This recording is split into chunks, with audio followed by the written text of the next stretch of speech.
अंधकार एक बार भगवान के यहां चला गया। उसकी हिम्मत तो देखो। भगवान ने कहा कोई ये अपरिचित सा प्राणी कौन है, ये चाहता क्या? अंधकार ने कहा जी मैं अंधकार हूं, मैं अंधेरा हूं, भैया प्रकट हो बता। कि जी मैं तो अंधकार हूं, मैं तो दिखूंगा नहीं,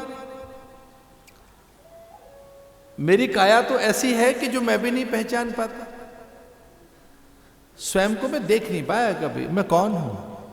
मैं इतना मालूम है अंधेरा हूं, मैं अंधकार हूं। तो चाहता क्या है?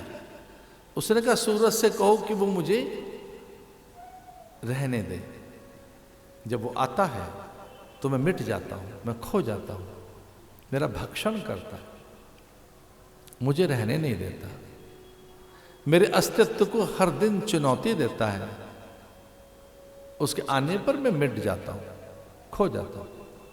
सूरज से कहो कि मुझे रहने दे। भगवान ने कहा सूर्य को बुलाओ जरा। आवाज दी सूर्य, नारायण, प्रकाश, और कहा भगवान ने कि सुनाए आप किसी को मिटा देते, किसी का अस्तित्व ही छीन लेते, हर दिन किसी के साथ आपका संघर्ष है, उसे आप रहने नहीं देना चाहते। सूर्य ने कहा कौन है वो? भगवान ने कहा अंधकार। तो सूर्य ने बड़े निर्दोष मन से कहा कि मैं ऐसे प्राणी से परिचित नहीं हूं, और अगर कोई ऐसा है तो मेरे सामने लाइए, मुझे दिखाइए, मैं देखूं तो सही अंधेरा क्या होता है। बहुत दिन तक आवाज पड़ती रही कि अब सूर्य सामने हैं, अरे अंधकार तुम आओ, अपने मन की बात सुनाओ।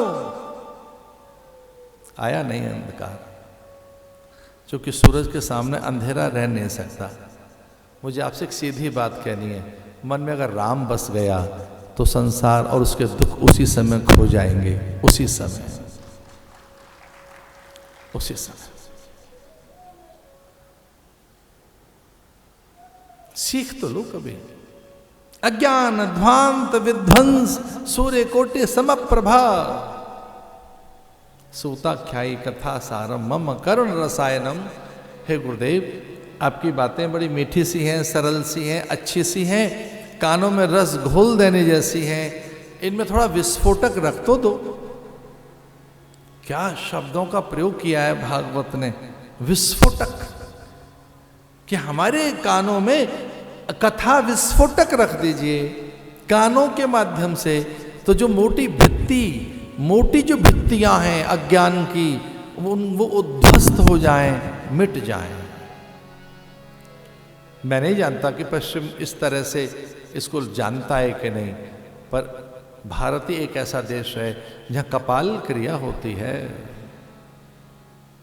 आसक्ति जहां है, जिन प्राणों के माध्यम से आसक्ति, अहमता, ममता, कुल, गोत्र, जाति, वंश, परंपरा, संप्रदाय, अपने प्राण, अपनी संतति, पूर्वज और अपने लिए, अपनी अस्मिता के लिए जो एक बहुत बड़ा आग्रह है, वो प्राण पुत्र के द्वारा निकाले जाते हैं यहां से कपाल क्रिया करके।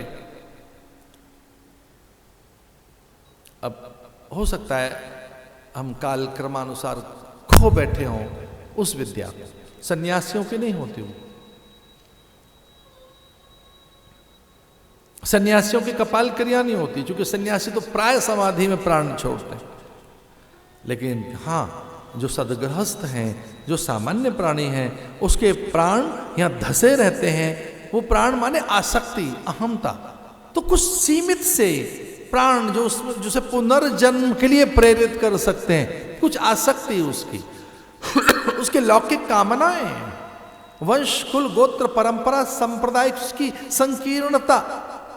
इसलिए पुत्र से कहा जाता है उठ और बांस ले और अपने पिता को मुक्त कर, वे फिर से ना आए। वो पिता के मस्तक पर प्रहार करता। अब वो हो सकता है कि उस प्रकार का अनुभव न रहा हो लोगों को, उस क्रिया में औपचारिकता रह गई हो, लेकिन वो क्रिया तो है। भारत तो उससे परिचित तो है। कपाल क्रिया, यहां मोटी भित्तियां अज्ञान की, आसक्ति, अहमता, ममता, जड़ता, एक संस्कार देह का, देह अभ्यास। इतना अभ्यास कर लिया हमने देह का कि मैं वही हूं, अपने को ये माने बैठे। जब मैं अपने बारे में सोचता हूं तो देह दिखाई देती है, मन नहीं, बुद्धि नहीं, ये मैं हूं, फिर ये मेरा विचार है। इसलिए सूत जी से कहा शौनिक आदि 88,000 ऋषियों ने कि हमको कथा सुना।